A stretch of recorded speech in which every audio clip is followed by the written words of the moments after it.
Hey guys, welcome back to the channel. Tonight I've got some absolutely wild Reddit stories for you.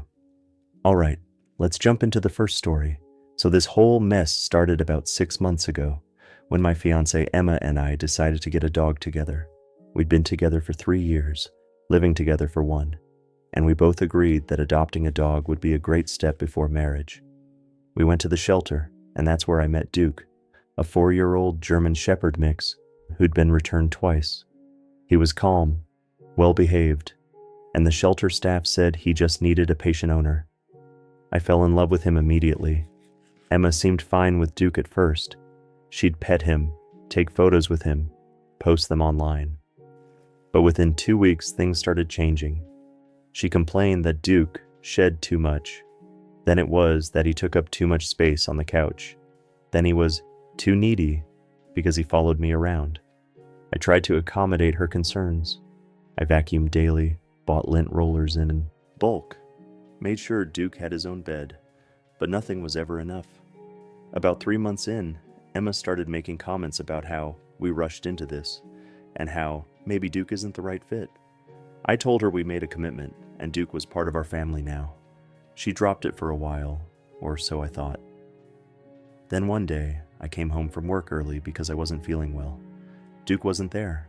I called for him, checked every room, went outside. Nothing. I immediately called Emma, and she didn't pick up. I called 4 more times before she finally answered. She told me very casually that she'd taken Duke back to the shelter that morning. She said she couldn't do it anymore, and that I was prioritizing a dog over her. I was absolutely stunned. I asked her why she didn't talk to me first, and she said she knew I'd try to talk her out of it. I immediately left work, drove to the shelter, and thank God they hadn't processed him yet. I explained the situation, and they let me take Duke back home. When I got home, Emma was furious. She said I was being ridiculous, and that it's just a dog. I told her that Duke wasn't just anything. He was a living being we'd committed to, and she'd made a massive decision without me. She said I was overreacting and that she did it for us. I told her that if she couldn't understand why what she did was wrong, then maybe we shouldn't get married. She started crying, saying I was choosing a dog over her. I told her I wasn't choosing anything. I was refusing to marry someone who would abandon a family member without discussion. She's been staying at her sister's place for the past week, and her family's blowing up my phone saying I'm being cruel and unreasonable. Her mom even said that marriage is about compromise, and that I should let the dog go if I really love Emma. But here's the thing. This isn't about the dog anymore. It's about trust. It's about communication. It's about the fact that she made a unilateral decision about something we'd agreed on together, and she only told me after the fact. If she can do this with Duke, what else will she do without talking to me? I told Emma I won't marry her unless she genuinely apologizes, understands why what she did was wrong, and commits to better communication. She says I'm giving her an ultimatum and being controlling. Her friends are messaging me. Her sister called me a jerk, and even some of my own friends think I'm overreacting. But I don't think I am. Duke is curled up next to me right now, and I keep thinking about how scared he must have been at the shelter again. So yeah, I'm standing my ground. Am I the jerk here? Let's move on to the next story. I live in an apartment complex where parking is assigned. Each unit gets one designated spot with your unit number painted on it. My spot is number 42, right in front of my building, which is super convenient. About 6 months ago, a new neighbor moved into the unit next to mine. Woman I'll call Karen, because, well, you'll see why. From day one, Karen decided that my parking spot should be hers. Her assigned spot is around the corner, maybe a 30-second walk further from the building entrance. Apparently that 30 seconds was too much for her to handle. The first time I came home and found her car in my spot, I assumed it was an honest mistake. I knocked on her door, politely, and explained that she was in my spot. She looked me up and down and said, "Oh, I didn't realize. I'll move it tomorrow." Tomorrow came and went. Her car didn't move. I knocked again. She answered the door eating chips and said, "Yeah, I'm not moving it today. I'm tired." I told her I needed my spot, and she literally closed the door in my face. So I did what any reasonable person would do. I called the towing company that manages the complex. Her car was gone within an hour. She came banging on my door at 11 at night, screaming about how I had her car towed and now she had to pay $200 to get it back. I told her she was parked in my assigned spot and that there are signs everywhere warning about towing. She called me a jerk and stomped off. I thought that would be the end of it. I was so wrong. For the next 6 months, Karen waged a passive-aggressive war against me. She started parking her car in my spot every single weekend. I'd have to call the towing company every time, and every time she'd act shocked and victimized. She tried complaining to the landlord, saying I was harassing her by having her towed. The landlord checked the parking assignments and told her to park in her own spot. Then Karen got creative. She started leaving traffic cones in my spot so I couldn't park there. I'd moved the cones and she'd put them back. She even went as far as putting a note on my windshield saying, "This spot is too close to the entrance for someone who doesn't have kids. You should park further away." For the record, Karen doesn't have kids either. She has a Pomeranian named Princess, who she treats like a child, but that's beside the point. One morning, I woke up to find my car completely blocked in by her car, and a shopping cart she'd apparently stolen from the grocery store down the street. I couldn't get out. I had to call in late to work, and once again, call the towing company. That was tow number 7. At this point, she'd spent over $1,000 getting her car back from the tow lot, and she still wouldn't stop. The final straw came 2 weeks ago. I came home from a long day at work, exhausted, and found Karen's car in my spot as usual. But this time, she'd also put a handwritten sign on my door that said, "Stop being selfish. Some of us have bad knees." Again, she's maybe 35 years old, and I've seen her go jogging. I'd had enough. I called the towing company, then I called the landlord and filed a formal complaint. I also printed out every single towing receipt, every text exchange, and every photo I'd taken of her car in my spot. The landlord finally took action. Karen got a lease violation notice and was told that one more parking infraction would result in eviction. She came to my door, crying, actual tears, saying I'd ruined her life and that she might get kicked out because of me. I told her she'd ruined her own situation by repeatedly parking in my spot after being told not to. She called me heartless and said she hoped I was happy. Here's where I might be the jerk. I am happy. I'm thrilled, actually. She made 6 months of my life unnecessarily difficult over a parking spot that was never hers to begin with. She had multiple chances to stop, and she chose not to. Now she's facing consequences, and I have zero sympathy. My friends think I should have just let it go and parked in visitor parking to keep the peace. But why should I have to park somewhere else when I'm paying for an assigned spot? Karen hasn't parked in my spot since the lease violation, but she glares at me every time we cross paths. Honestly, I do it all over again.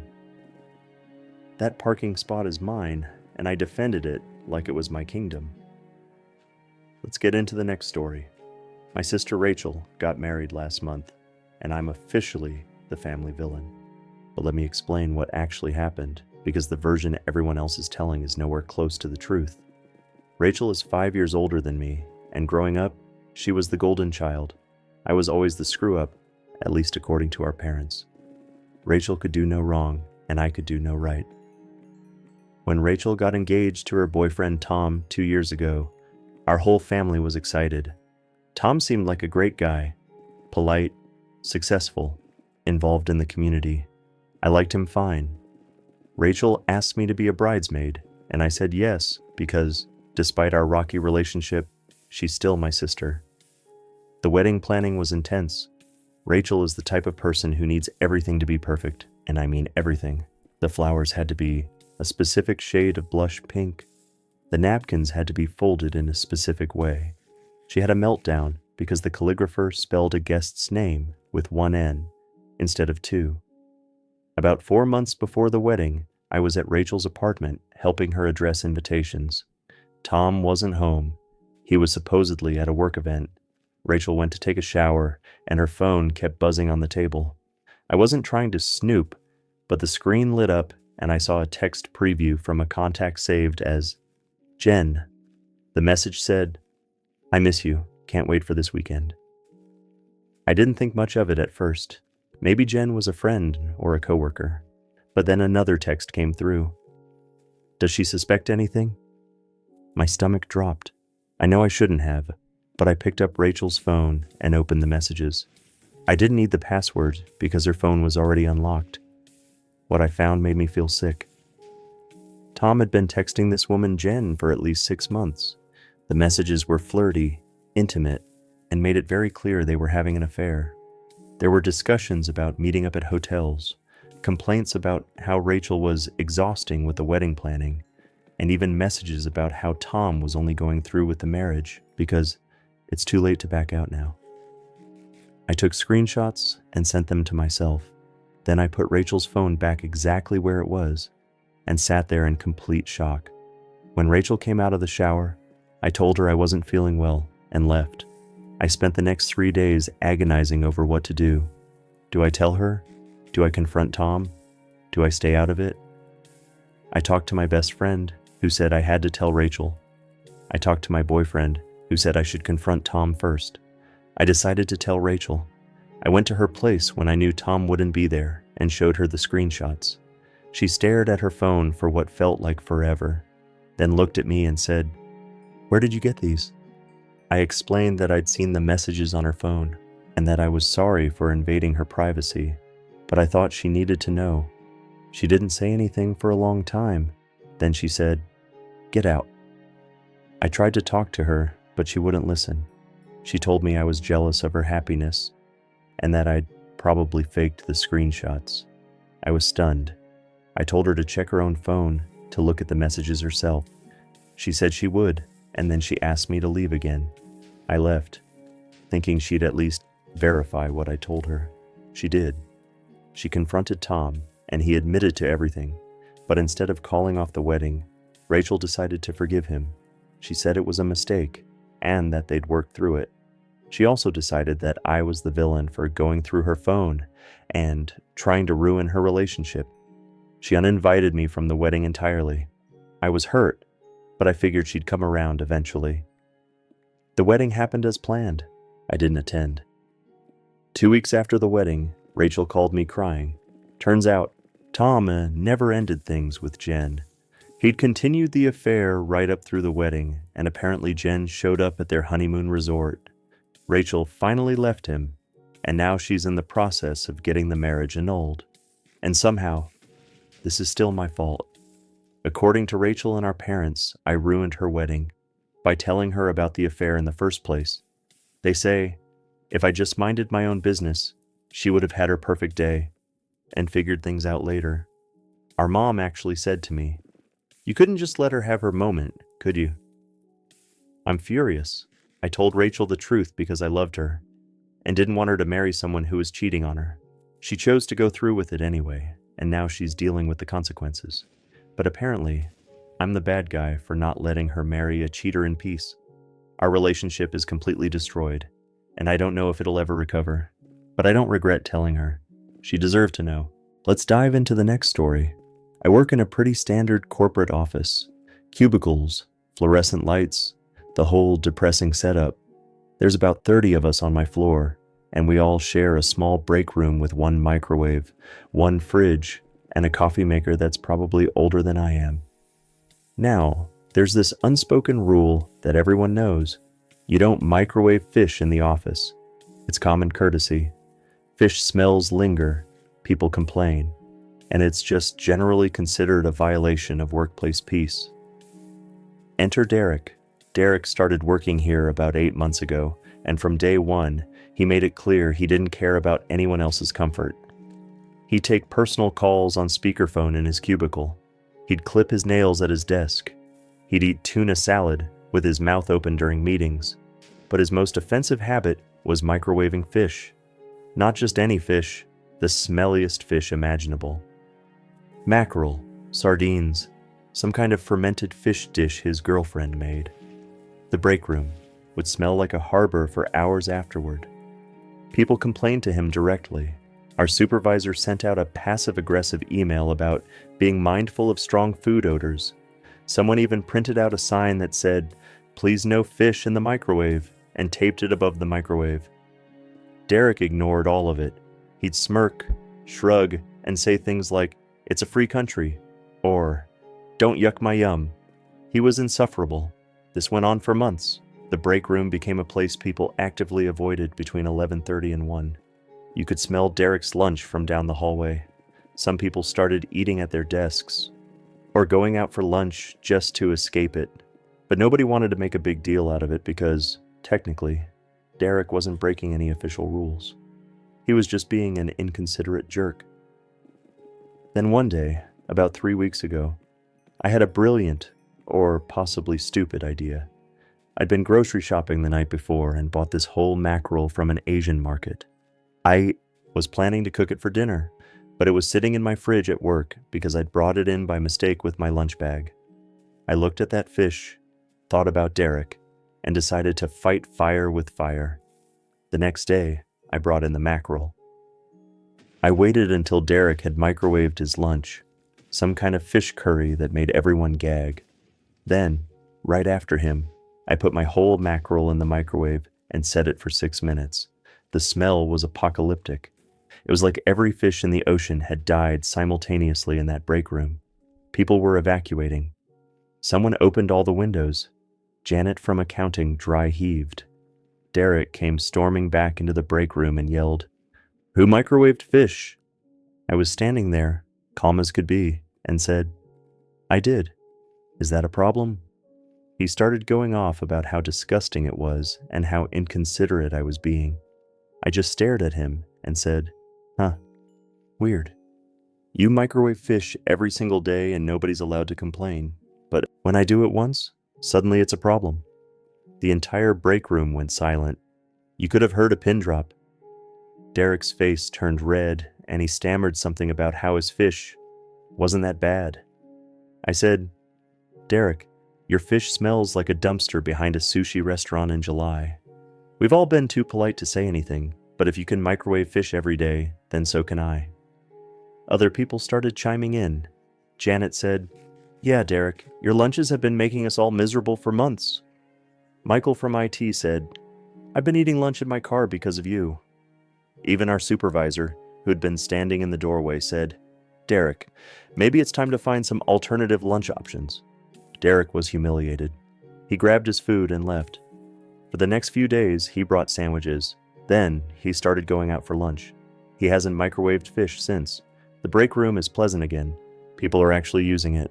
I've been getting thank you messages and people buying me coffee. Someone called me the office hero. Here's the thing though, I feel kind of bad. I didn't microwave that fish because I wanted to eat it. I did it purely to prove a point and embarrass Derek. It worked. But now Derek barely talks to anyone and eats lunch alone at his desk every day. A few people think I went too far and that I could have handled it more maturely. My girlfriend thinks it's hilarious and that Derek deserved it. I guess I'm wondering if I'm a jerk for using Derek's own behavior against him in such a public way. It solved the problem, but it also humiliated him in front of the entire office. On the other hand, he had months to change his behavior and chose not to. So maybe he needed the wake-up call. Either way, the break room smells like bad coffee and disappointment again, which is honestly a huge improvement. Time for the next story. I've been with my boyfriend Jake for 4 years. We've lived together for 2, and we've talked about marriage plenty of times. I always thought when he proposed, it would be something private and meaningful, maybe on a hike, or at the restaurant where we had our first date, or even just at home on the couch. I never imagined it would happen the way it did, and I definitely never imagined I'd become the most hated person in my family because of it. My older sister Melissa got married 3 weeks ago. It was a beautiful wedding, outdoor venue, 200 guests, everything perfectly coordinated. I was the maid of honor, which meant I'd spent the better part of a year helping Melissa plan every detail. Jake was my +1, obviously, and everything was going great. The ceremony was lovely, dinner was delicious, and everyone was having a good time at the reception. Then came the toasts. Melissa's best friend gave a sweet speech. Our dad cried through his entire toast. I gave my maid of honor speech, which I'd practiced a dozen times and apparently nailed because people were laughing and crying in all the right places. Then the DJ opened up the floor for anyone else who wanted to say something. A few cousins went up, Melissa's college roommate, the usual. Then Jake stood up. I was surprised because he'd never mentioned wanting to give a speech, but I figured maybe he wanted to say something nice about Melissa and her new husband. He walked up to the microphone, cleared his throat, and started talking about love and commitment and how beautiful the wedding was. Everyone was smiling. Then he said, "And speaking of commitment, there's something I've been meaning to do." I still didn't realize what was happening. Then he turned to look at me, pulled a ring box out of his jacket pocket, and got down on one knee. The room exploded. Half the people were gasping, a quarter were cheering, and the rest looked absolutely horrified. I was frozen. Jake started giving this whole speech about how much he loved me, and how he couldn't imagine his life without me. And all I could think was, this is Melissa's wedding. I looked over at Melissa. Her face was bright red. Her new husband looked uncomfortable. Our mom had her hand over her mouth. I looked back at Jake, who was smiling up at me with this expectant expression, and I panicked. I said yes. I don't even know why. I think I was in shock. Everyone started clapping. Well, not everyone. Melissa definitely wasn't clapping. Jake put the ring on my finger, hugged me, kissed me, and everyone was coming up to congratulate us. I felt like I was in a nightmare. I kept trying to catch Melissa's eye, but she wouldn't look at me. After a few minutes of chaos, she and her husband disappeared. I found out later they'd left the reception early. They didn't even cut the cake. The next morning, my phone was full of messages. Most of them were from Melissa, our mom, and various family members. Melissa's message said, "I can't believe you let him do that. You ruined my wedding." My mom said I should have said no and told Jake to propose literally any other time. My aunts were divided. Some thought it was romantic, others thought it was horrifying. I called Jake and told him we needed to talk. He was confused because he thought everything went great. I explained that you don't propose at someone else's wedding and that Melissa was furious. He said he didn't think it was a big deal and that everyone seemed happy. I told him that Melissa left her own reception early because she was so upset. He said that was kind of dramatic and that we were all family anyway. I tried calling Melissa. She didn't answer. I texted her an apology. She responded with, "You said yes. You could have stopped him, but you didn't. You wanted the attention." That hurt because it wasn't true. I didn't want any of this. I was put on the spot in front of 200 people. What was I supposed to do? Say no and humiliate Jake? My family is split. Half of them think Jake's proposal was romantic and that Melissa should just be happy for me. The other half thinks I'm selfish and attention-seeking. Melissa isn't speaking to me. Our mom is barely speaking to me. Jake still doesn't understand why everyone's upset. He keeps saying things like, "It's not like we stole her thunder," and "She still had her whole wedding." Here's where I might actually be at fault. I haven't given the ring back. A part of me thinks I should call off the engagement entirely because of how it happened. But another part of me loves Jake and wants to marry him, even if the proposal was a disaster. I've been wearing the ring, which Melissa apparently found out about through Instagram, and now she's even more furious. Some of my friends think I should just apologize and move on, that Melissa will get over it eventually. Others think I need to make a grand gesture to fix things. Jake thinks everyone's overreacting. I'm stuck in the middle, trying to figure out how to salvage my relationship with my sister while also not throwing away my relationship with my boyfriend. The worst part is that every time I look at my engagement ring, I don't think about Jake's love or our future together. I think about Melissa's face at her wedding reception and how I might have ruined the most important day of her life. I don't know how to fix this, and I don't know if Melissa will ever forgive me. Let's move to the next one. I moved in with my roommate Spencer about a year ago. We found each other through a roommate matching app, and at first, everything seemed fine. Spencer was quiet, kept to himself, paid rent on time. I thought I'd lucked out. I was so wrong. About 2 months in, Spencer's true personality emerged, and it was awful. He never cleaned anything. Dishes would pile up in the sink until there was no room for more. He'd leave food out on the counter overnight. One time, I found a pizza box that had been sitting on the coffee table for so long that the cheese had turned into some kind of science experiment. When I'd ask him to clean up, he'd say, "Yeah, I'll get to it," and then never would. He was also incredibly loud. He'd stay up until 3 in the morning playing video games with his friends, yelling into his headset. He'd blast music while I was trying to work from home. He'd have people over without warning, and they'd be loud and disruptive until all hours. I work a normal 9 to 5 job and need sleep. Spencer didn't seem to care. The final straw was when he started eating my food, not just occasionally grabbing something by accident. I mean deliberately eating groceries I'd bought and labeled with my name. I'd buy ingredients to make dinner, come home from work, and half of them would be gone. Spencer would shrug and say, "I was hungry," or "I'll pay you back," and never did. I tried talking to him calmly. I tried setting boundaries. I tried leaving notes. Nothing worked. He'd apologize, promise to change, and then do the exact same things the next day. I couldn't afford to break my lease and move out, so I was stuck. That's when I decided to get creative with my revenge. I started being aggressively nice to Spencer, and I mean aggressively. Every single day, I'd greet him with the biggest smile and the most enthusiastic, "Good morning, Spencer. How'd you sleep?"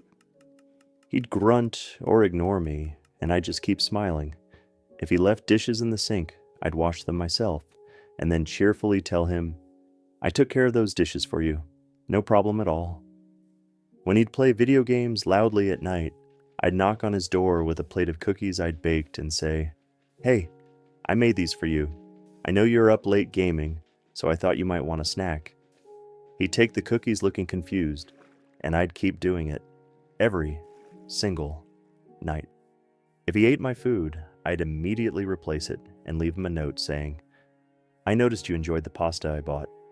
I picked up some more, and I got extra for you too. Hope you love it."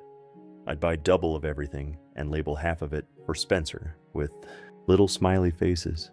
When he had people over late at night, I'd come out in my pajamas with a tray of drinks and snacks and say, "Hey everyone, I heard you guys having fun and thought you might be thirsty. I made lemonade." His friends thought I was the nicest roommate ever. Spencer looked increasingly uncomfortable. I kept this up for 2 months. I never once showed annoyance or frustration. I was relentlessly, suffocatingly positive. I'd leave cheerful notes everywhere. "Spencer, just wanted to say you're an awesome roommate. Have a great day." I'd compliment him constantly. "Spencer, your hair looks great today." "Spencer, I love your taste in music." Here's what happened. Spencer started getting paranoid. He asked me one day if I was okay and if there was something I wanted to talk about. I just smiled and said, "I'm great." "Why do you ask?" He said I was being weird and that it was creepy. I acted confused and hurt, saying I was just trying to be a good roommate. His friends started commenting on how nice I was, which made him look bad in comparison. One of them said, "Dude, your roommate's awesome. You don't deserve her." Spencer got defensive. He started cleaning up after himself because I think he felt guilty. He stopped eating my food. He even started being quieter at night. The aggression through kindness was working, but I wasn't done. I started doing more. I'd leave little gifts on his desk, a candy bar with a note saying, "Saw this and thought of you." I'd offer to do his laundry. I'd ask if he wanted me to make him dinner. He started avoiding me. He'd leave rooms when I entered them. He'd eat dinner in his bedroom instead of the kitchen. Finally, about 3 weeks ago, Spencer sat me down and said we needed to talk. He said he appreciated how nice I was being, but that it was making him uncomfortable, and he thought maybe we weren't a good roommate match. I acted sad and said I understood, and that I'd start looking for a new place. He quickly said, "Actually, I've been thinking about moving in with my girlfriend. I'll move out at the end of the month." He moved out last week. The apartment is peaceful now. I can sleep. My food stays in the fridge. The dishes are clean. I'm getting a new roommate next month who seems normal. Spencer's girlfriend apparently doesn't know the real story. He told her he wanted to move in together, not that he was fleeing from his overly nice roommate. Some people think what I did was passive-aggressive and manipulative. Maybe it was, but it worked. Spencer's gone, I didn't break my lease, and I never once yelled or lost my temper. I killed him with kindness, and honestly, it felt amazing. Would I do it again? Absolutely. Sometimes revenge doesn't have to be mean. Sometimes it just has to be relentlessly, uncomfortably cheerful. On to the next story. My younger brother Danny got engaged 6 months ago to his girlfriend of 3 years, Sarah. I was happy for them. They seemed good together, and I was looking forward to the wedding. Then my parents called me for a family meeting, and everything went sideways. My parents sat me down and explained that Danny and Sarah were planning a pretty big wedding, about 150 guests, nice venue, the whole deal.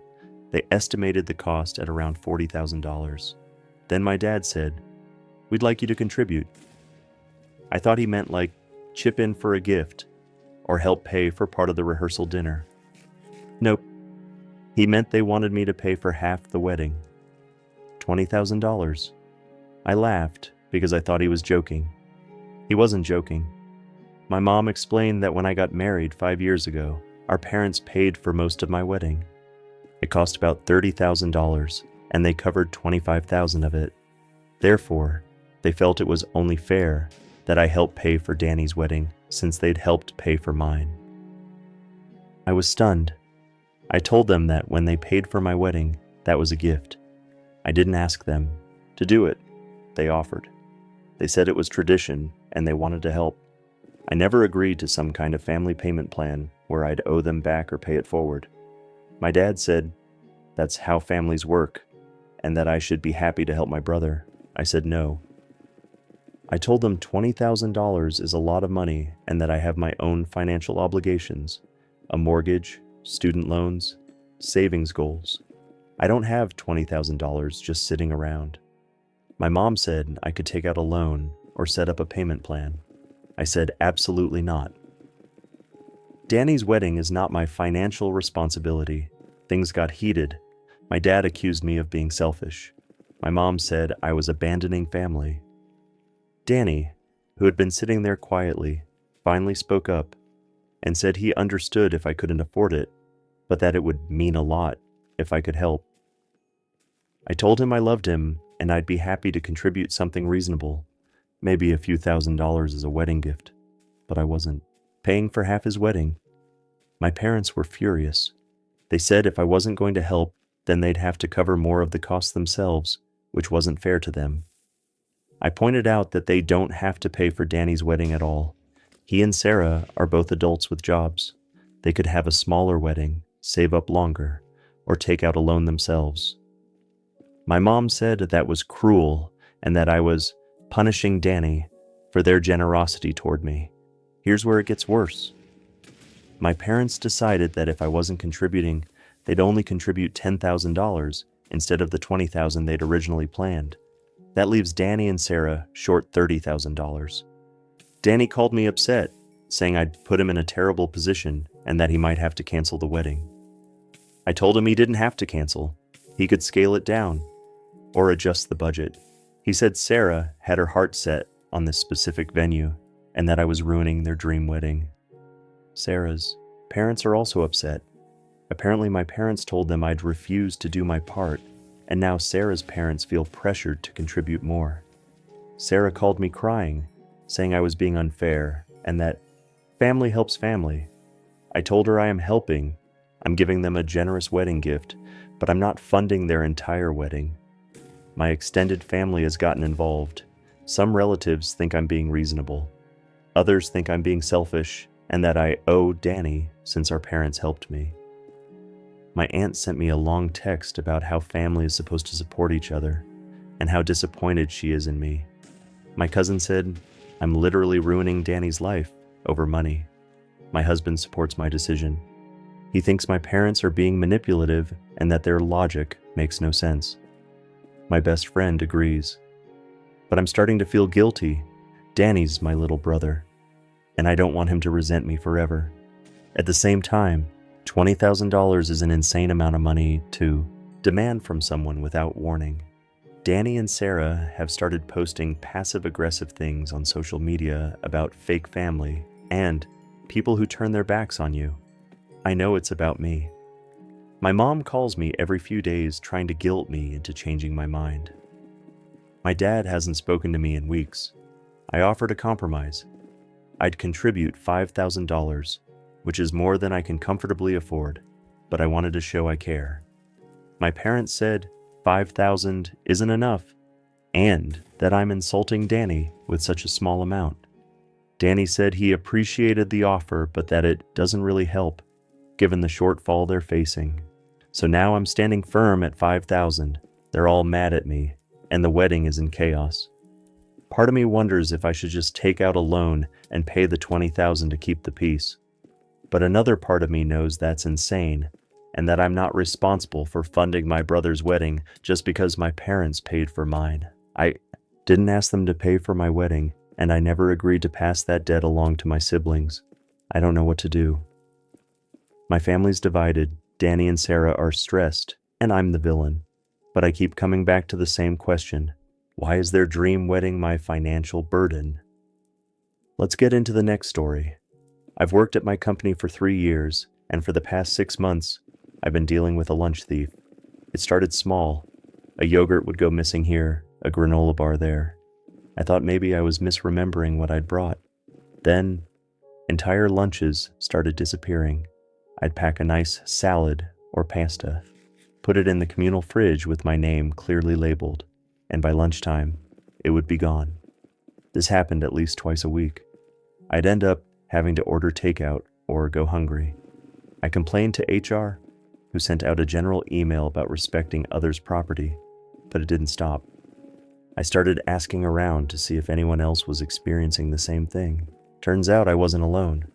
At least 4 other people had noticed food going missing. I decided to catch the thief. I started with simple observation. I'd take my breaks near the kitchen and watch who was coming and going around lunchtime. Nothing obvious. Then I tried marking my food in specific ways, putting it in distinctive containers, labeling it with dates and timestamps. Still, the thief persisted. Finally, I set up a trap. I have a friend who loves spicy food, and I mean really spicy. He makes his own hot sauces using ghost peppers and Carolina Reapers. I asked him to make me the spiciest lunch possible, something that looked delicious, but would be absolutely brutal to eat if you weren't expecting it. He made me a beautiful-looking chicken pasta with a cream sauce. Hidden in that cream sauce was enough hot pepper to make a grown man cry. I packed it in my usual container, labeled it with my name, and put it in the fridge. Then I waited. Around noon, I heard someone in the kitchen area start coughing violently. I walked in to find my coworker Jessica bent over the sink, gasping, her face bright red and tears streaming down her cheeks. My pasta container was open on the counter next to her. I asked if she was okay. Between coughs, she managed to say she'd eaten something that was way too spicy, and she thought she was dying. I looked at my container and said, "Oh no, was that my lunch?" She nodded, still coughing. I said, "Yeah, I probably should have put a warning label on that. I love extremely spicy food. Why were you eating my lunch?" She froze. She tried to claim she thought it was hers. I pointed out that her name definitely isn't written on my container, and that she'd have to be pretty confused to think a container labeled "Kate's Lunch, Do Not Eat" belonged to her. She stammered something about it being an accident. I said, "Jessica, this is the 3rd time this week my lunch has gone missing. Were those accidents too?" Other coworkers had gathered around at this point. Jessica was humiliated. She kept insisting it was a mistake, but someone pointed out that she never brought lunch from home and that she'd been seen eating other people's food before. She finally admitted she'd been taking people's lunches because she was trying to save money and didn't think anyone would mind. I minded a lot. I told her that she'd been stealing from multiple people for months and that if she was struggling financially, there were better solutions than theft. She started crying and said she was embarrassed and that she'd pay everyone back. I said that wasn't good enough and that I was reporting her to HR. HR got involved. Jessica was given a formal warning and put on a performance improvement plan. She was also required to reimburse everyone she'd stolen from. We calculated it based on how often food went missing and the approximate cost. She ended up owing around $400 total. She paid it back over 2 months. The lunch thefts stopped immediately. Jessica barely looks at me now. Some co-workers think I went too far by booby-trapping my lunch and then reporting her. They say I humiliated her unnecessarily. Others think she got what she deserved and that I was well within my rights to protect my property. My manager pulled me aside and asked if the hot sauce trap was appropriate. I pointed out that I made lunch for myself with ingredients I enjoy, and I had no way of knowing someone would steal it. If someone breaks into your house and trips over your furniture, that's not your fault. Same principle. My manager didn't seem fully convinced, but didn't pursue it further. Jessica eventually transferred to a different department. I heard through the grapevine that she tells people I'm vindictive and that I set her up. But here's the thing, I didn't set her up. I made my own lunch. She chose to steal it. The fact that it was inedibly spicy for her is just karma. Would I do it again? Absolutely. My lunches haven't been touched since. The office fridge is a safer place. And Jessica learned a valuable lesson about not taking things that don't belong to her. Some people think I'm a hero. Others think I'm petty. I think I'm someone who just wanted to eat the lunch I packed for myself. Moving on to the next story. I fly pretty frequently for work, and I always book aisle seats because I'm 6'3" and need the legroom. I also have a medical condition that requires me to get up and move around periodically during long flights. Aisle seats aren't a luxury for me. They're a necessity. I also pay extra to select these seats in advance, which I did for this particular flight from New York to Los Angeles. I boarded the plane, found my seat, 14C, aisle, and got settled. A few minutes later, a woman approached me with a flight attendant. The woman had a young kid, maybe 5 or 6 years old, and she explained that they'd been separated when they booked their flights. Her son was seated in my row, middle seat, and she was several rows back. She asked if I'd be willing to switch seats with her so she could sit next to her son. I asked where her seat was. She pointed toward the back of the plane, a middle seat in row 31. I told her I appreciated the situation, but that I couldn't switch. I explained that I have a medical condition requiring an aisle seat, and that I had specifically paid extra to reserve this one. She looked disappointed and said she understood. The flight attendant asked if I was sure I couldn't accommodate them. I said I was sure. The woman then said, "It's just one flight. Can't you deal with a middle seat for a few hours? He's just a little kid." I felt bad, but I also knew that being stuck in a middle seat in the back of the plane would be genuinely uncomfortable and potentially problematic for my health.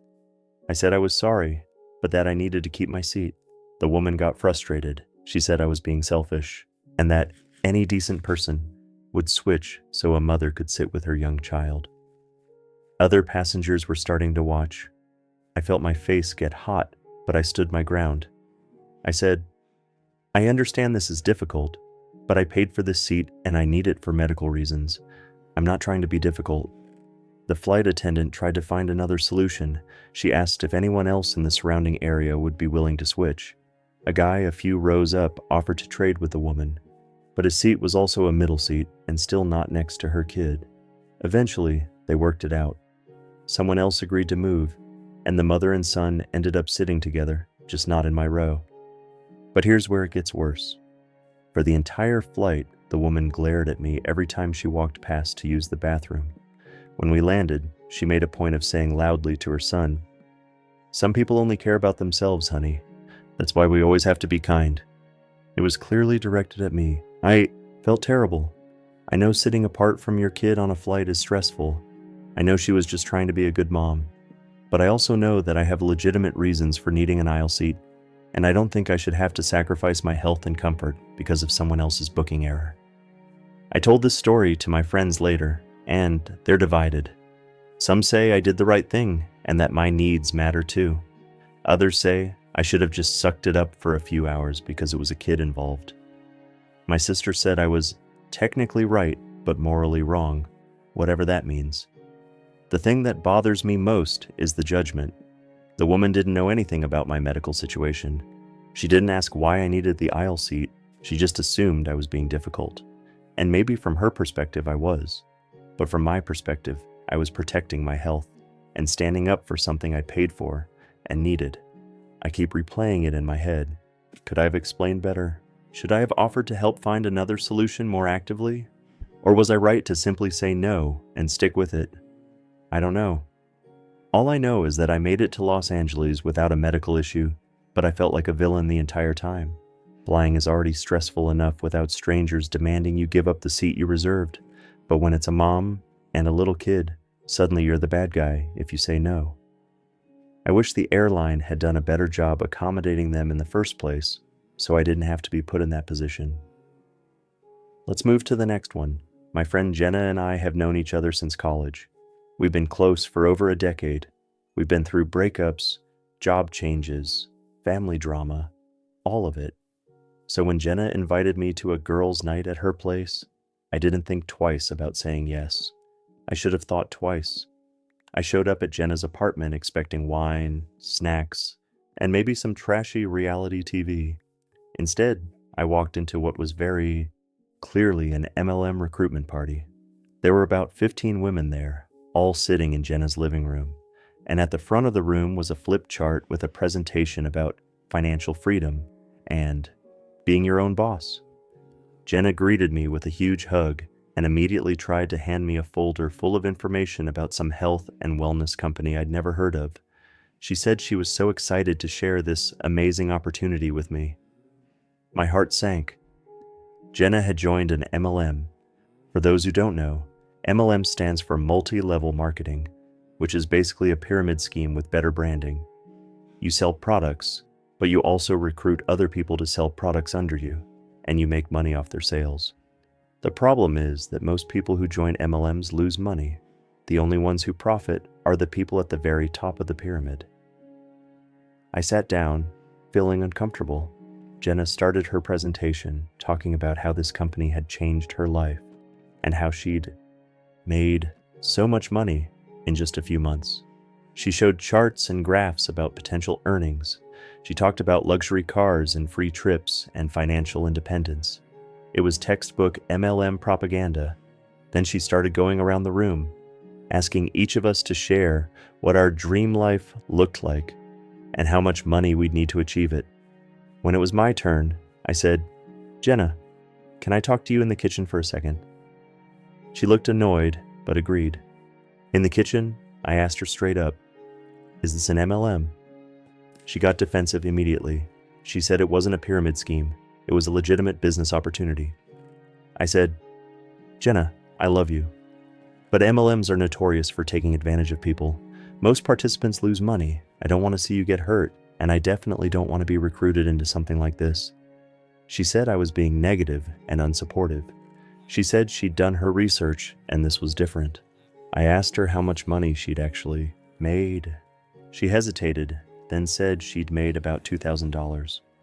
I asked how much she'd spent on inventory, starter kits, and other expenses. She said around $3,000, but that it was an investment. I pointed out that meant she was currently down $1,000. Jenna got angry.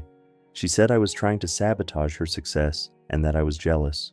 I said I wasn't jealous, I was concerned.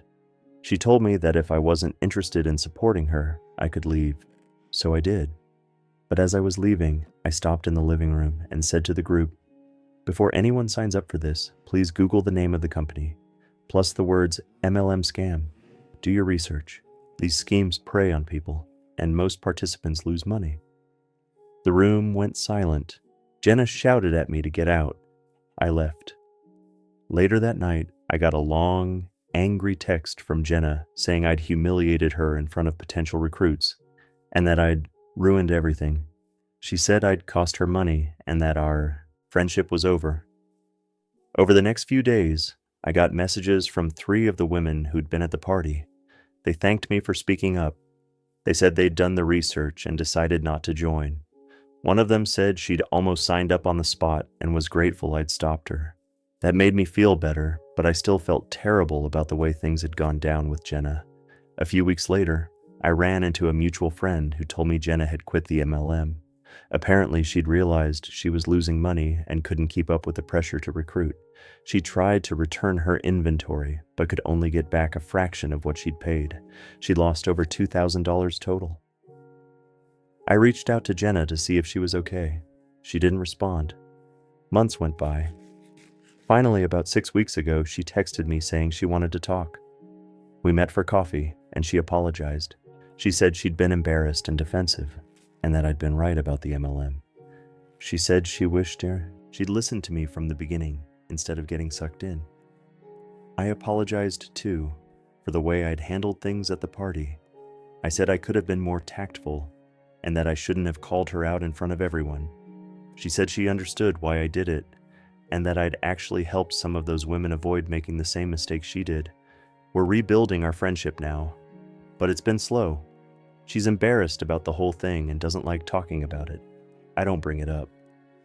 Some of our other friends think I was too harsh and that I should have just let Jenna figure it out on her own. Others think I did the right thing by protecting the women at that party. I still don't know if I handled it perfectly. Maybe I should have pulled Jenna aside and had a more private conversation. Maybe I should have just left without saying anything. But when I saw a room full of women about to potentially lose their money on a predatory scheme, I couldn't stay silent. I'd do it again, but maybe with a gentler approach. Time for the next story. I worked for a mid-sized marketing firm for 4 years. My manager, Brad, was the kind of boss who thought work-life balance was a myth and that dedication meant being available 24/7. I dealt with it because the pay was decent and I liked my coworkers. But about 2 months ago, Brad pushed me too far and I finally snapped. I've been planning a 2-week vacation to Italy for over a year. I'd saved up, booked flights, reserved hotels, and cleared the time off with Brad 6 months in advance. He'd approved it. It was on the company calendar, and I'd even trained a coworker to cover my projects while I was gone. Everything was set. The day before my flight, Brad called me into his office. He told me that a major client had just requested a last-minute campaign pitch and that he needed me to lead it. The presentation was scheduled for the middle of my vacation. I reminded him that I was leaving the country the next day. He said, "I know, but this is important. You can work remotely from Italy, right?" I was stunned. I told him that no, I couldn't work remotely from Italy because I was on vacation. He said, "It's just a few hours of work. You'll still have plenty of time to enjoy your trip." I explained that I'd been planning this trip for a year, that he'd approved my time off, and that I'd specifically arranged coverage for all my projects. He said this client was too important and that I needed to step up. I asked if the coworker covering for me could handle it. Brad said no, the client specifically wanted me. I asked if we could reschedule the pitch for after I returned.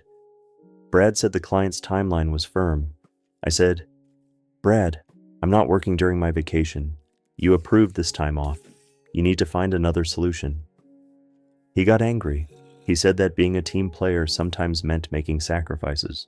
He said if I wasn't willing to put in the effort for an important client, maybe I wasn't as committed to the company as he thought. I said my commitment to the company didn't mean giving up my personal time that had been approved months in advance. He said, "Well, I guess you need to decide what's more important, your vacation or your job." I stared at him. "Are you seriously threatening to fire me if I don't work during my approved vacation?" He backtracked a little and said he wasn't threatening anything, but that he was disappointed in my lack of flexibility. I told him I'd think about it and left his office. I didn't think about it. I went home, updated my resume, and started applying to jobs. Then, I left for Italy the next day and turned off my work phone. For the first 3 days, I got dozens of emails and calls from Brad. I ignored all of them. He sent increasingly frantic messages about the client presentation and how I was putting the account at risk. I didn't respond. On day 4, he sent me an email saying that if I didn't respond, immediately there would be consequences. I responded with one line, "I'm on approved vacation. Please respect my time off." He wrote back saying I was being unprofessional and that we'd need to have a serious conversation when I returned. I had the best 2 weeks of my life in Italy. I saw ancient ruins, ate incredible food, drank wine, and didn't think about work once. When I flew back home, I had an interview lined up with a competitor. 3 days later, they offered me a job with a 20% raise and a boss who actually respected boundaries. I gave Brad my 2-week notice. He was shocked. He asked why I was leaving, and I told him exactly why. Because he tried to make me work during my approved vacation and had threatened my job when I refused. He said I was overreacting and that he'd never actually threatened to fire me. I said it didn't matter. The damage was done. He tried to counteroffer. He said he could get me a raise and that he'd be more respectful of my time going forward.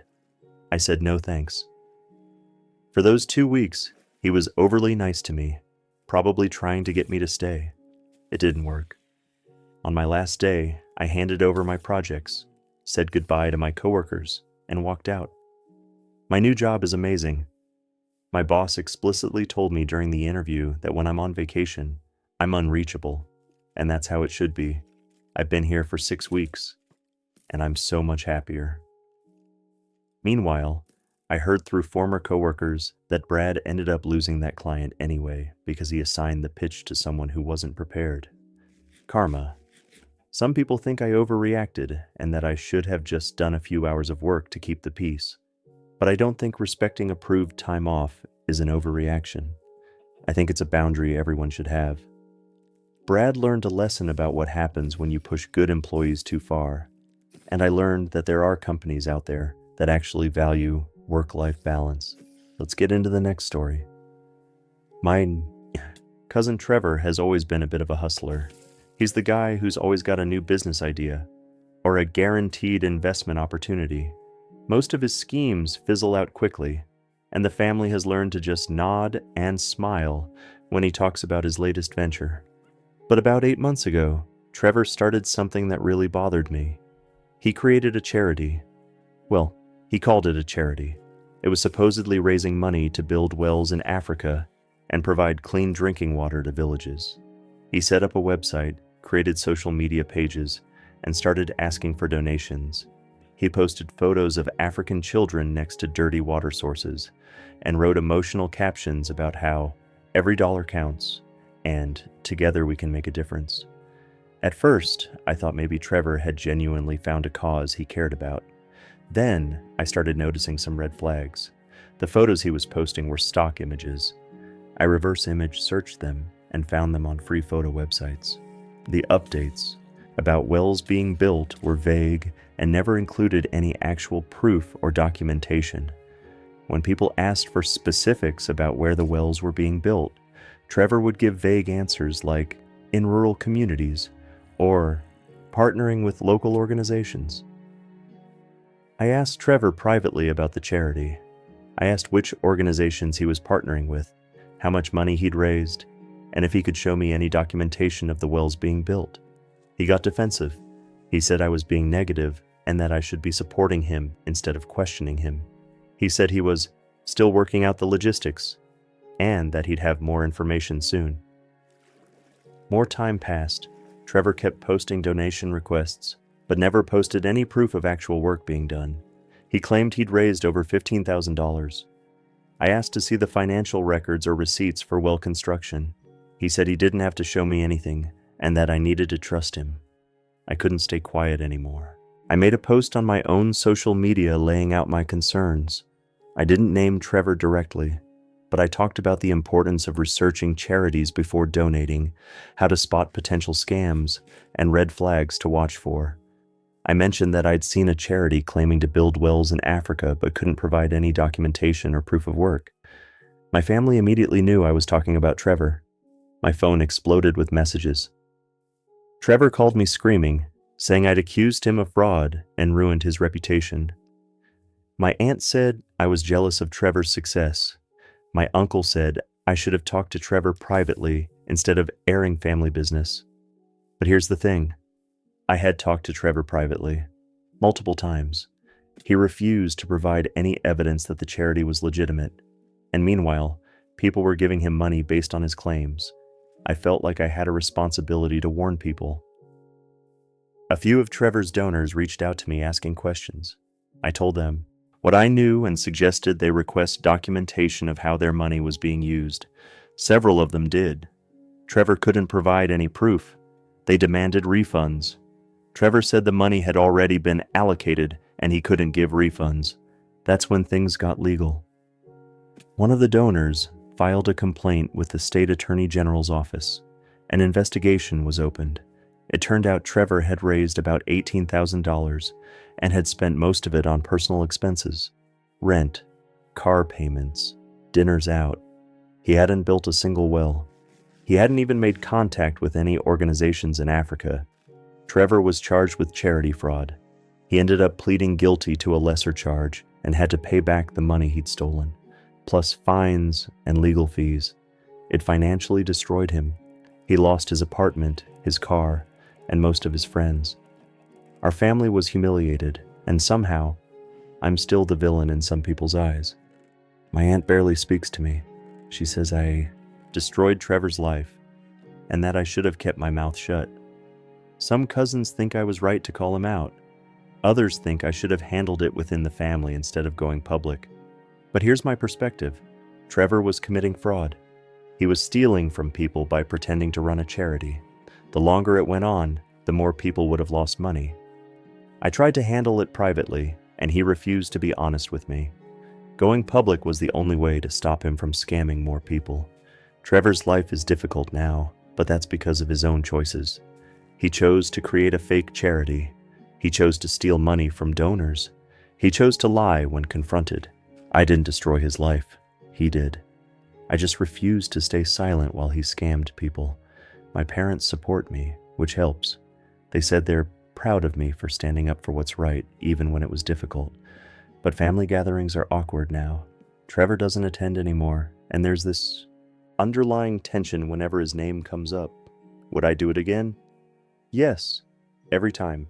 Calling out fraud isn't betrayal, even when it's family. And maybe the real lesson here is that if you're going to start a charity, it should actually be a charity and not a personal piggy bank. On to the next story. My sister Kelly has 3 kids, ages 2, 4, and 6. They're sweet kids, but they're a handful. Kelly is a stay-at-home mom, and her husband works long hours. I'm single, childless by choice, and I work from home as a freelance graphic designer. According to Kelly, this apparently means I have unlimited free time and should be available to babysit whenever she needs me. It started about a year ago. Kelly asked if I could watch the kids for a few hours so she could go to a doctor's appointment. I said sure, no problem. Then it was a hair appointment, then a lunch with friends, then errands. Before I knew it, Kelly was dropping the kids off at my place 2 or 3 times a week, usually with little notice. I tried to set boundaries. I told Kelly that I have work deadlines and that I need more advance notice. She'd say okay, then show up at my door the next week, saying she just needed a quick break and that she'd be back in an hour. The quick break would turn into 4 or 5 hours. My work would suffer, and Kelly would act like I was doing her a small favor instead of providing free childcare. The final straw came 3 weeks ago. I was on a tight deadline for a major client, a full website redesign that was due in 2 days. I told Kelly multiple times that week that I absolutely could not babysit because I was slammed with work. She said she understood. Then, on the day before my deadline, Kelly showed up at my door with all 3 kids and a bag of their stuff. She said she had an emergency and needed me to watch them for a few hours. I asked what the emergency was. She said she and her husband had a couples massage appointment and their regular sitter canceled. I said, Kelly, a massage isn't an emergency, and I told you I can't babysit this week. She said it would just be a couple hours, and that I was being dramatic. I said no. She looked shocked. She said, "You're seriously going to say no?" I said yes. I'm seriously saying no, because I have a major work deadline, and I've told you multiple times I'm not available. Kelly started crying. She said she never gets a break and that this massage appointment was the one thing she'd been looking forward to. She said I had no idea how hard it was being a mom and that I should be more understanding. I said, I do understand it's hard, but that doesn't mean I'm obligated to drop everything and provide free childcare on demand. She said I was being selfish and that family helps family. I said family also respects boundaries and that I'd helped her dozens of times, but she'd never respected my work or my time. She called me a terrible aunt and said her kids deserved better. Then she loaded the kids back into her car and left. That night, I got texts from my mom, Kelly's husband, and 2 of our aunts. They all said I'd been cruel and that I should have just watched the kids. My mom said, it was only a few hours. You could have adjusted your deadline. I told her that's not how client deadlines work and that Kelly had plenty of notice that I wasn't available.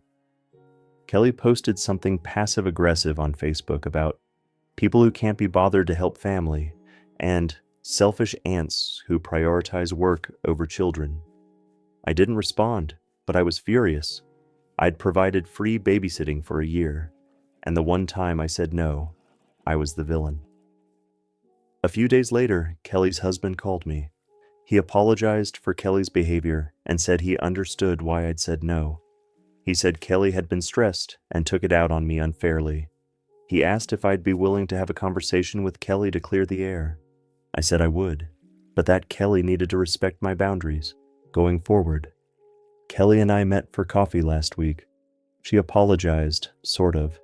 She said she was sorry for calling me a terrible aunt, but that she still thought I could have tried harder to accommodate her. I told her flat out that I love her kids, but I'm not a free babysitting service. If she needs childcare, she needs to ask in advance, respect when I say no, and potentially hire an actual babysitter. She didn't love hearing that. She said babysitters are expensive, and that she thought family would help out. I said I have helped out, constantly, but that she'd taken advantage of my willingness to help and turned it into an expectation. I told her that my work is real work, even if I do it from home, and that she wouldn't expect this from me if I worked in an office. We left things somewhat unresolved. Kelly says she understands my boundaries, but keeps making comments about how lucky I am to not have kids, and how much free time I must have. I don't have free time. I work 40 to 50 hours a week. I just don't have children, which was my choice. The family drama has died down a bit, but there's still tension. My mom thinks I was too harsh. Kelly's husband thinks I was right. Kelly herself is somewhere in between. She knows she crossed a line, but she's also resentful that I'm not more available. Here's what bothers me most. I don't think asking for boundaries makes me a bad aunt. I love my nieces and nephew. I enjoy spending time with them. But I also have a career and a life, and I shouldn't have to sacrifice either because my sister needs a break. If the situation were reversed and I constantly asked Kelly to design graphics for me for free, she'd say no. But somehow childcare is different because it's family. I'm standing firm on my boundaries. Kelly can be upset about it, but I'm not backing down. I'll babysit when I'm available and when I'm asked in advance with respect. But I'm done being the on-call free nanny. Let's move on to the next story. I've been living with my roommate Alicia for about a year and a half. When we first moved in together, we got along great. We had similar schedules, similar cleanliness standards, and we respected each other's space. Then 6 months ago, Alicia started dating this guy named Marcus. At first, everything seemed normal. He'd come over for dinner sometimes, maybe stay the night once or twice a week. I didn't mind. But gradually, Marcus started being there more and more. He'd come over on Tuesday and still be there on Friday. Then he'd leave for a day and come back. Within 3 months, Marcus was at our apartment every single day. He had his own drawer in Alicia's room. His toiletries were in our bathroom. He ate our food. He used our Wi-Fi. He was essentially living there without paying rent. I tried to be cool about it at first. I liked Marcus fine. He was friendly and he'd help with dishes sometimes. But having what felt like a third roommate I hadn't agreed to was frustrating. Our two-bedroom apartment started to feel crowded. Marcus would be in the living room when I wanted to relax after work. He'd use the bathroom when I needed to get ready. He'd cook elaborate meals that took up the whole kitchen. The biggest issue was money. Our utilities went way up. Water, electricity, internet. Everything cost more because Marcus was there constantly.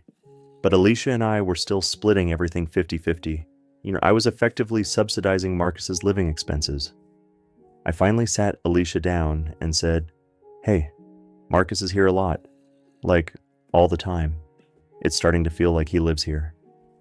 Alicia said he doesn't live here. He just visits frequently. I said, "He's here 7 days a week. He sleeps here every night. He showers here, eats here, and does his laundry here. That's living here." Alicia got defensive.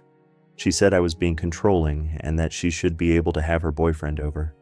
I said I wasn't trying to control anything, but that there's a difference between having a boyfriend visit and having a boyfriend essentially move in without contributing to rent or utilities. She said she talked to Marcus about chipping in for utilities. She never did. Marcus continued being there constantly, and our bills kept going up. I brought it up again. Alicia said Marcus was going through a tough time and that I was being insensitive. I asked what tough time. She said his lease was up and he was between apartments. I said, "So he is living here?" She said, "Only temporarily." 2 more months went by. Marcus was still there every day. I asked Alicia when his temporary stay would end. She said he'd found an apartment but couldn't move in for another few weeks. Those few weeks came and went. Marcus didn't move out. I asked again. Alicia said the apartment fell through and Marcus was looking for something else. I was done being nice about it. I told Alicia that either Marcus starts paying 1/3 of the rent and utilities, or he needs to find somewhere else to stay. Alicia said that was unreasonable and that I was trying to control her relationship. I said I wasn't controlling anything. I was asking that someone who lives in our apartment contribute financially. Alicia refused. She said Marcus was her guest and that I had no right to demand money from him. I said fine, then Marcus needs to limit his time here to the agreement we had when we moved in. Overnight guests are fine a few times a week, but not every single day. Alicia said I was being ridiculous. I went to our landlord. I explained the situation and asked if there was anything in our lease about long-term guests. Turns out there was. Our lease specifically states that guests can stay no more than 14 consecutive days without being added to the lease as a tenant. Marcus had been staying there for months. The landlord sent Alicia a lease violation notice. Alicia was furious with me.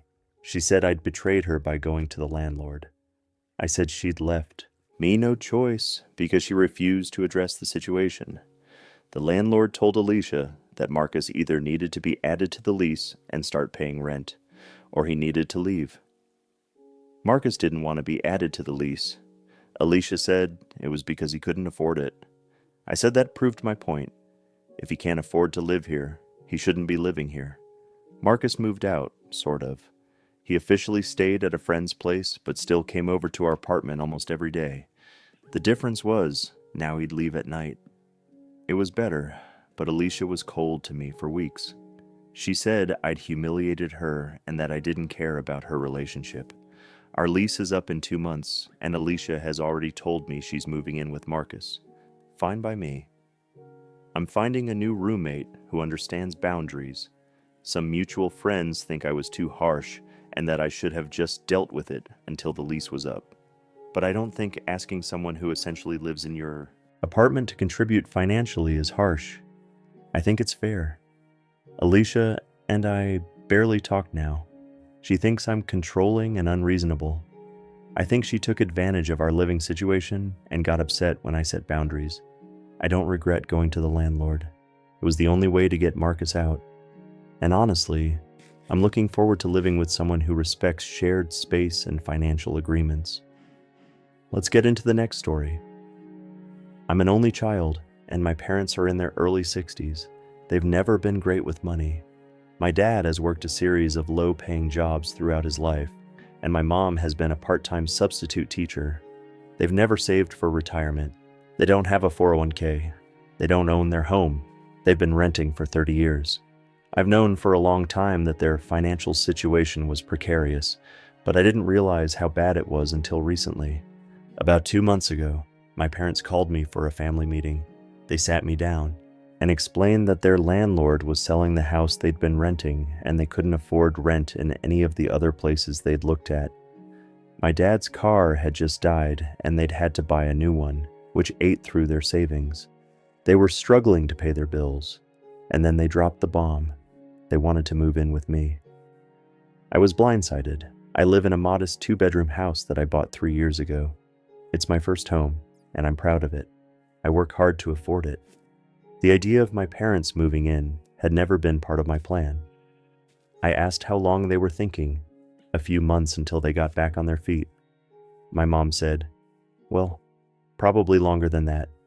Maybe permanently." I felt my stomach drop. They wanted to move in permanently.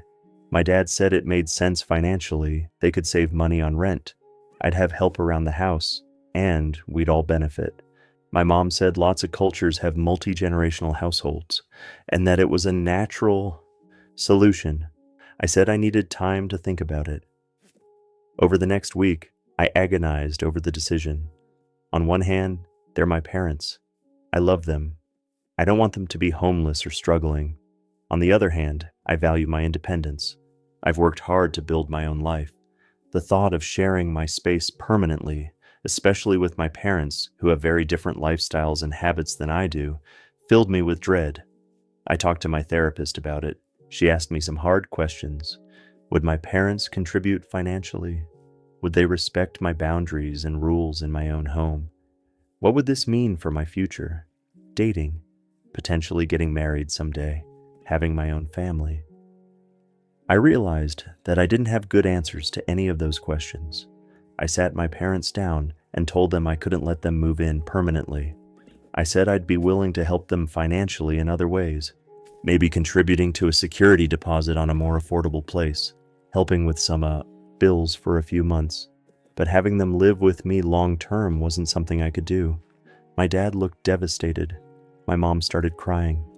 She said she couldn't believe I'd turned them away when they needed me most. My dad said he'd always supported me and thought I'd do the same for them. I tried to explain that it wasn't about not wanting to help. It was about maintaining healthy boundaries and acknowledging that permanent cohabitation would fundamentally change all of our lives in ways I wasn't comfortable with. My mom said I was being selfish and that I'd regret this when they were gone. My dad said he was disappointed in the person I'd become. They left my house upset, and I haven't heard from them in over a week. I've texted and called, but they're not responding. I talked to my aunt, my dad's sister, and she said my parents are staying with her temporarily, but that it's cramped and not a long-term solution. She also said she thinks I should reconsider and let them move in, that it's my duty as their child. I feel terrible. I lie awake at night, wondering if I'm a bad person. Should I have just said yes?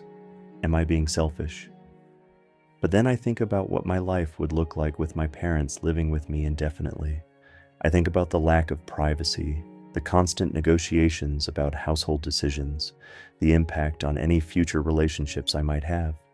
And I can't shake the feeling that saying yes would be sacrificing my own life and future to fix their financial mistakes. I offered to help them in other ways. I offered money for a deposit, help with budgeting, connections to financial advisors. They haven't accepted any of it. They want to live with me or nothing. It feels like emotional manipulation, but maybe I'm wrong. Maybe I really am supposed to take them in no matter what. Maybe that's what a good child does. My friends are split. Some think I'm doing the right thing by maintaining boundaries. Others think family is family, and I should help them no matter what. I don't know anymore. All I know is that I've never felt more guilty or more conflicted in my entire life. My parents aren't speaking to me, and I'm trying to come to terms with the possibility that our relationship may never recover from this. Time for the next story. I live in a quiet, suburban neighborhood. It's mostly families and retirees, the kind of place where everyone knows everyone. My next-door neighbor, Susan, has lived there for about 5 years. She's always been friendly enough. We'd wave when we saw each other, make small talk about the weather, that kind of thing. About 8 months ago, I started noticing a lot of cars coming and going from Susan's house in the mornings and afternoons. Then I started seeing kids. Lots of kids. At first, I thought maybe Susan was just having family visit or hosting play dates, but it kept happening every weekday, like clockwork. Parents would drop off kids in the morning, the kids would be there all day, and parents would pick them up in the evening. I counted at least 7 or 8 different kids on a regular basis. I mentioned it to another neighbor, and she said Susan had started running a daycare out of her home. I didn't think much of it until the noise became an issue. My home office is on the side of my house closest to Susan's yard, and I work from home doing consulting work that requires phone calls and video meetings. The kids would be outside screaming and playing all day long. I'm not talking about normal kid noise. I'm talking about constant, loud shrieking that made it impossible to concentrate or take calls.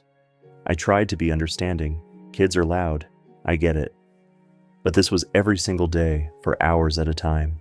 I'd have to close all my windows even in nice weather, and I could still hear them. Client calls became embarrassing because people could hear children screaming in the background.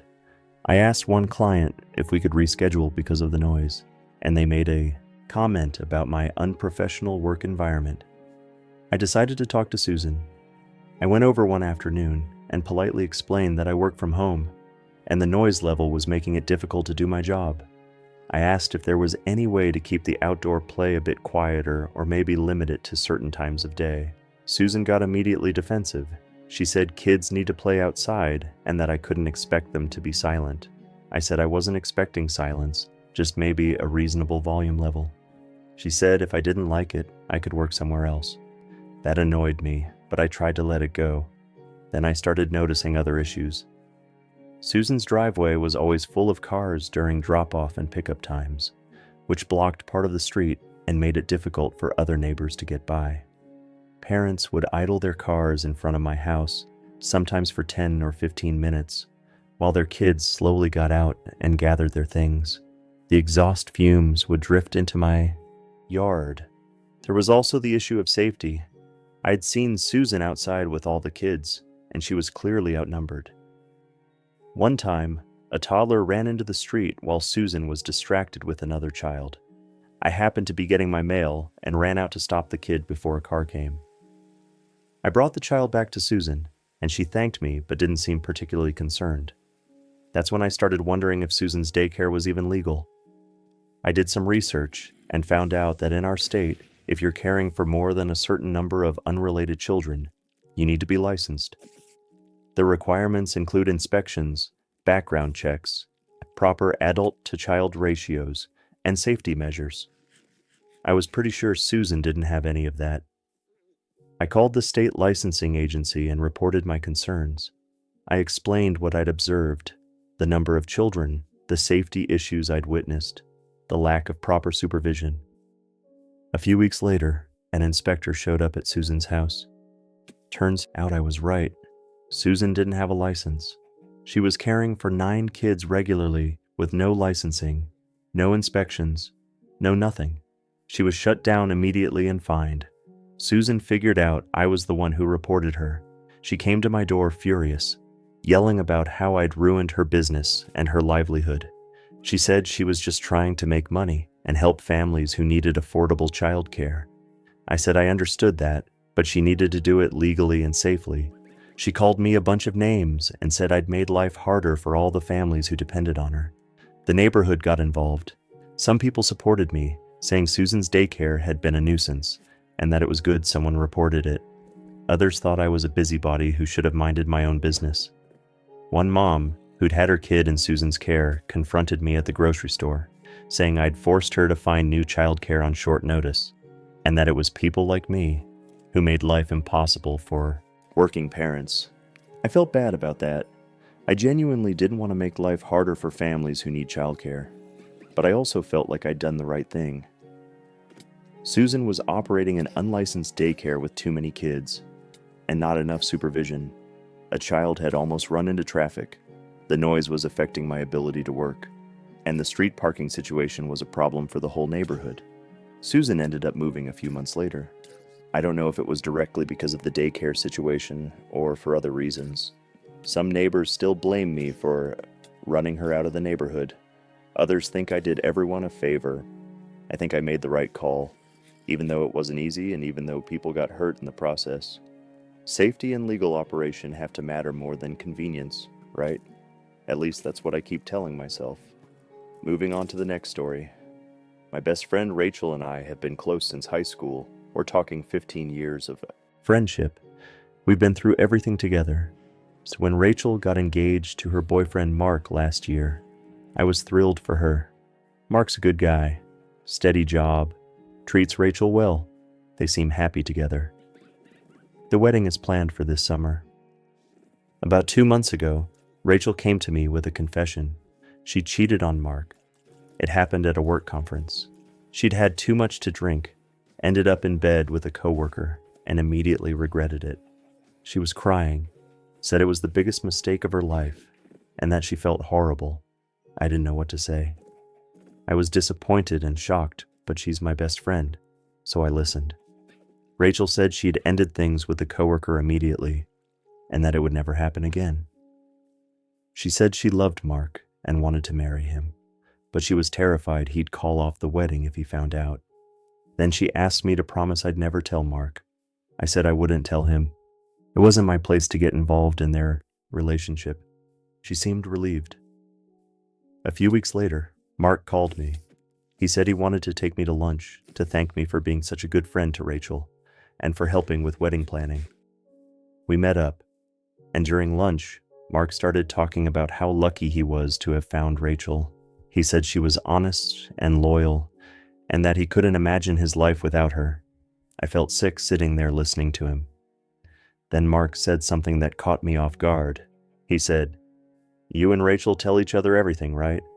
I'm glad she has someone she can be completely honest with." I didn't know what to say. I just nodded. Then Mark said, "I know this might sound paranoid, but I've been having this weird feeling lately, like something's off. Has Rachel said anything to you? Is everything okay?" I panicked. I changed the subject and said everything was fine as far as I knew.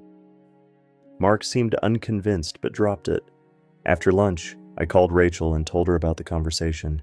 She freaked out. She said Mark was getting suspicious and asked if I told him anything. I said no, but that I'd felt terrible lying to him. Rachel begged me to keep her secret, said her entire future was riding on this, and that if I really cared about her, I'd protect her. A few days later, Mark called me again. He said he needed to talk and asked if we could meet for coffee. I reluctantly agreed. When we met, Mark was direct. He said he knew something was wrong with Rachel and that he suspected she'd been unfaithful.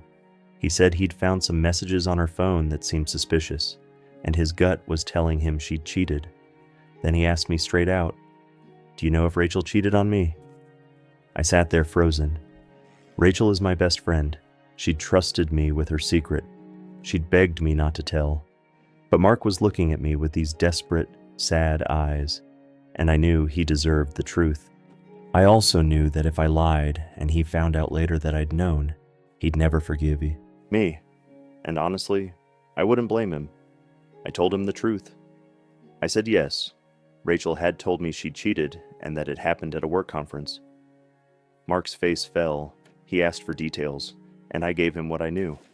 That it was a one-time thing, that she regretted it immediately, that it was with a coworker. Mark thanked me for being honest and left. I immediately called Rachel and told her what happened. Rachel lost it. She screamed at me for betraying her trust and ruining her life. She said I'd destroyed her relationship and that she'd never forgive me. She said a real friend would have kept her secret no matter what. I said a real friend wouldn't have put me in that position in the first place. She hung up on me. Mark called off the engagement. He said he appreciated me telling him the truth, but that he couldn't marry someone who'd cheated and then tried to hide it. He said the lying bothered him almost as much as the cheating itself.